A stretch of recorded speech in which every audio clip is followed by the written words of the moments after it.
Investissement locatif, rentabilité nette en fonction des types d'investissement. Bonjour les investisseurs sereins, j'espère que vous allez bien.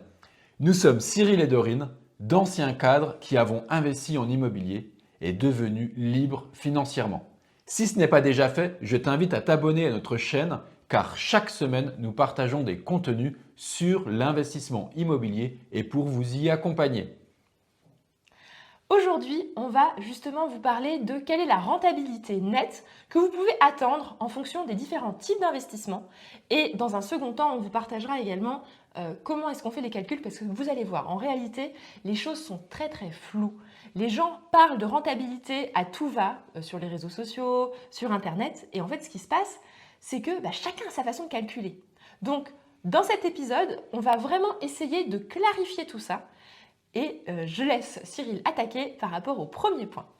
Effectivement, dans ce premier point, nous allons voir les différentes tranches de rentabilité que nous pouvons avoir par type d'investissement que vous allez réaliser.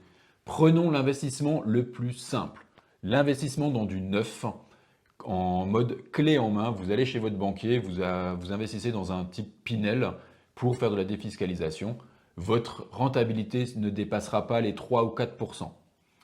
Ensuite, vous êtes un peu plus aguerri, vous n'avez pas peur, vous allez investir dans un appartement pour y faire de la location classique, donc de la location nue. Donc là, on sera sur une rentabilité, avant impôt, je précise, entre 5 et 7%.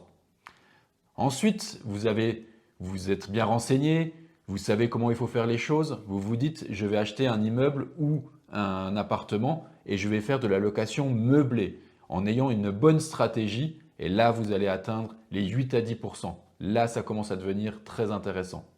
Et ensuite, vous voulez vraiment dégager un revenu par rapport à cet investissement immobilier. Et donc là, vous allez plutôt vous orienter sur de la location courte durée. Et là, on sera sur des rentabilités bien au-dessus de 10 à 11%.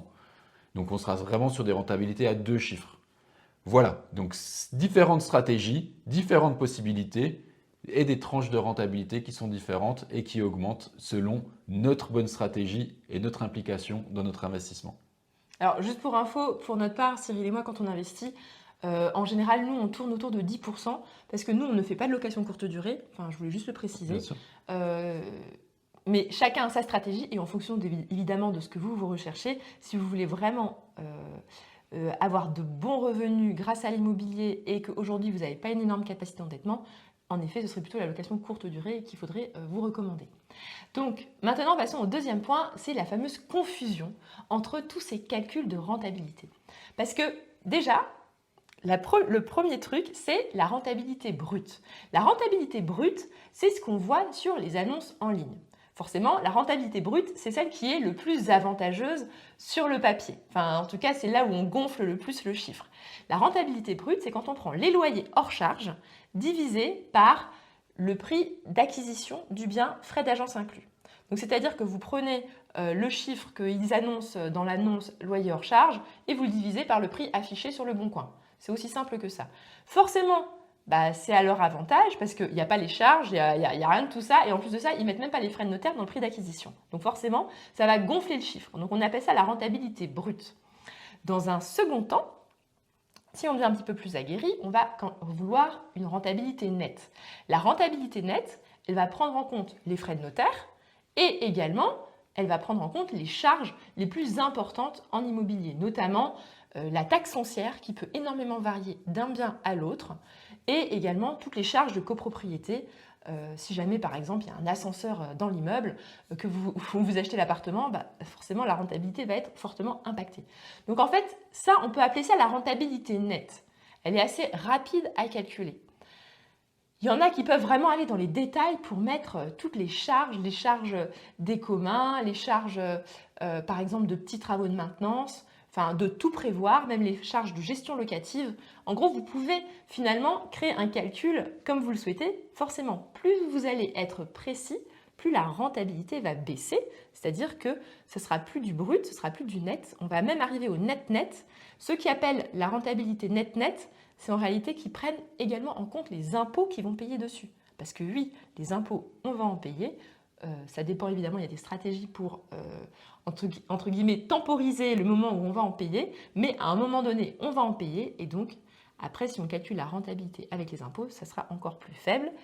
Et pour finir, nous, ce qu'on aime bien faire également sur nos immeubles, et quand on dit que nous, quand on a investi dans nos immeubles, on est à 10%, c'est la rentabilité réelle. C'est-à-dire en prenant même en compte la vacance locative du bien. Et là, on a vraiment la rentabilité nette, réelle.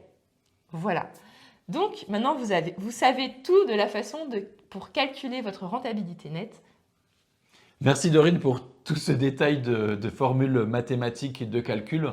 Mais le plus important pour vous, c'est d'en choisir une. Moi, je vous conseille de prendre la deuxième qui est la rentabilité nette et de s'y tenir pour justement comparer des biens immobiliers entre eux. Quand vous allez aller sur Le Bon Coin et que vous allez comparer quel type de bien va être intéressant à appeler puis à visiter, et bien en fait, c'est de les comparer en utilisant cette formule de calcul de la rentabilité nette. Ça vous donnera un bon aperçu avant, bien sûr, négociation pour justement vous donner votre latitude et votre marge de progression sur lequel vous pouvez insister pour la négociation. Et si jamais vous êtes aujourd'hui dans une démarche à réfléchir à investir en immobilier, nous avons créé 5 vidéos où on va vous détailler les 5 actions que vous pouvez faire maintenant pour vous préparer justement à votre investissement rentable. Donc le lien, il est dans la description, c'est une formation complètement offerte.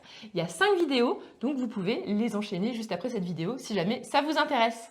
On vous dit à mardi prochain pour un nouvel épisode et à bientôt. Ciao, ciao! Ciao!